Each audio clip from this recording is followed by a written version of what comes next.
Welcome back to the Consistency Corner podcast, where we simplify marketing strategy for busy business owners. I'm your host, Ruthie Starrett, and in this special 5-part mini series, we're diving deep on the 9 grid strategy, which is a breakthrough approach that's liberating business owners with the never ending social media grind. If you're ready to step away from social media, reclaim your time, amplify your brand, and let your content work for you, it's time to implement a 9 grid. And we're diving deep in these 5 episodes, all about the questions you might have about the 9 grid strategy. And today, we're talking specifically about whether or not you should hire a social media manager or if a 9 grid would be a better strategy for you. Now, caveat, I run a marketing agency. I do social media management for my clients. And the biggest mistake I see business owners make when they decide to hire a social media manager is they want that social media manager to be the one thing that fixes everything, the magic bullet, the easy button to grow their business. And marketing is complex. And as we talked about in the last episode, social media alone is not a marketing strategy. It's a container for your marketing strategy. And so now, as a marketing agency for my done for you clients, if they are interested in social media management, I actually only work with them if they also do long form content and email marketing. And then most of them, we also have other strategies in place, such as trade shows, networking events, paid traffic, or other things that help market their business outside of just social media. So if you're thinking about hiring a social media manager, I want to make sure that you're thinking about all of those other things. What are the containers you're using to attract clients to your business? What are the containers you're using outside of social media to nurture your audience? And then what containers or strategies are you using to convert? Because you cannot just hire a social media manager and then expect everything to be great and your business suddenly blow up when you're not doing anything else outside of social media. And in fact, in several of the social media or communities I'm in, we talk about that many social media managers in their contracts will put things like, I am not responsible for your sales, because social media alone is definitely not a sales vehicle. And sales and marketing work together, but they're not the same thing. So if you're thinking about hiring a social media manager, a couple things that I want you to think about. Number one, engagement.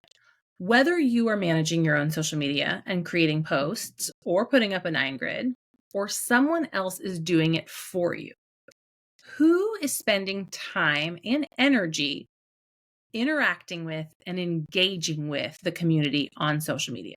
You have to be social on social.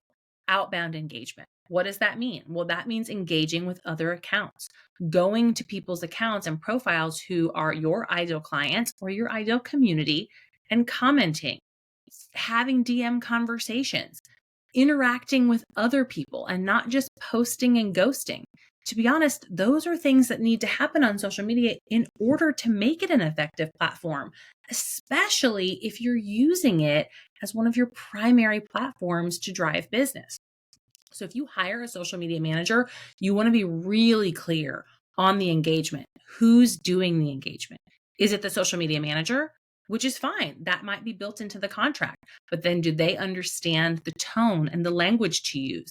Do they really understand your ideal client and the pain points and the things that you can help your ideal client with so that the engagement that they're doing is effective? If someone is DMing you, who's following up on those DMs? Is it you or is it the social media manager? What about comments on your posts? People a lot of times ask questions in comments, and are you expecting your social media manager to answer those, or are you doing that? Again, just something to be clear on ahead of time. You also want to think about, and we talked about this at the beginning in terms of the other pieces of the funnel: attract, nurture, and convert. Have you mapped out your funnel? Have you mapped out your customer journey? Have you thought about automated funnels, meaning email capture, email nurture sequences, email sales sequences that happen on the back end with different email platforms, retargeting ads if you're using paid traffic. All of these things are not the responsibility of a social media manager. Now, if you hire a social media strategist, a marketing strategist, or a marketing agency, they will likely help you with this. But if you're just hiring a social media manager, all of those things are not in their scope of work. So you want to be thinking about that before you hire a social media manager or consider hiring one. And then also thinking about the content supply. So even if you hire someone to do your content for you, meaning they're going to create captions, they're going to create graphics and select the photos, guess what? You still need to supply them with content. I have clients that I'm regularly begging them, please get me some new photos. Please get me some B-roll video. When you're at this event, snap a couple of pictures and send it to me. And that's all one more thing for you as the business owner to continue to think about. So again, even if someone's doing it for you, you're not truly able to 100% step away from the content creation process, because especially if you're a service provider, the content is you. And they need fresh content to be able to continue to create those posts for your profile. So it's not 100% hands off when you hire someone. They also need to understand what you're launching. They need to understand who your ideal client is. Do you have a really effective and built out brand kit or brand guide to hand over to a social media manager?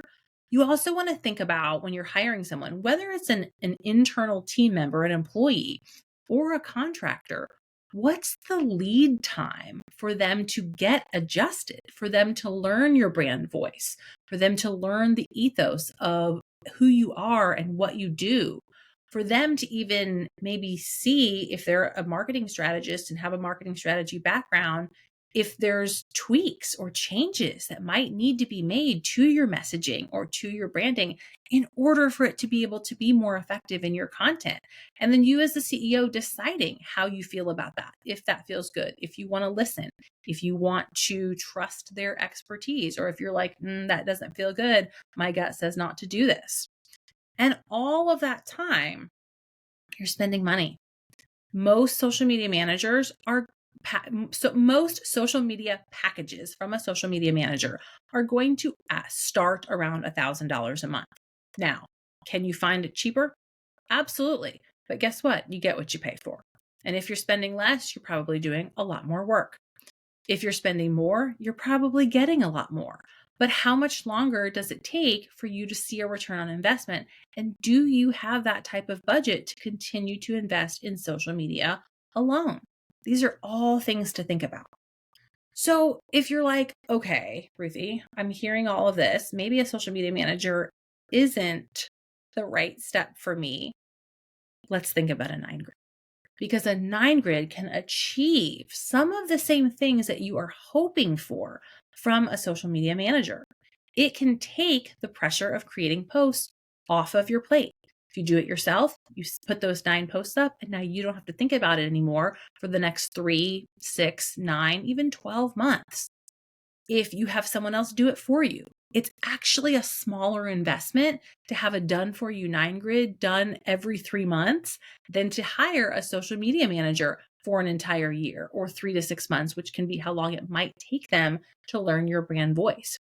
When you get a 9 grid up, if some of those other things that we talked about are not in place, such as an effective email funnel strategy or other attract marketing activations like networking or long form content, it gives you the time and energy back to be able to create those things, or for your team, if you have a team that can help you with those things, because we're no longer thinking about and giving mental energy to social media.